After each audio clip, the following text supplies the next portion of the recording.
ठाणे महानगरपालिकेच्या परिवहन विभागाच्या वतीने 60 वर्षावरील ज्येष्ठ नागरिकांना डिजिटल बस पास देण्यास सुरुवात झाली। महापौर शर्मिला पिंपळकर आणि उपमहापौर कृष्णा पाटील यांच्या हस्ते 11 ज्येष्ठ नागरिकांना प्रतिकात्मक वितरण करण्यात आलं।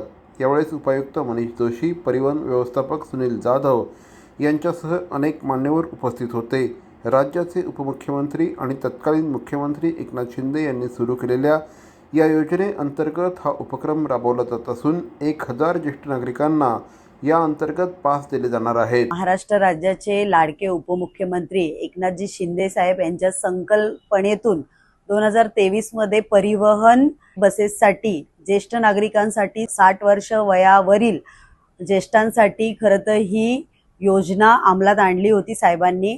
आणि आज ठाणे महानगरपालिकेतून महापौर कार्यालयातून आज 11 ज्येष्ठ नागरिकांना स्मार्ट कार्डाचं वाटप करण्यात आलं आहे।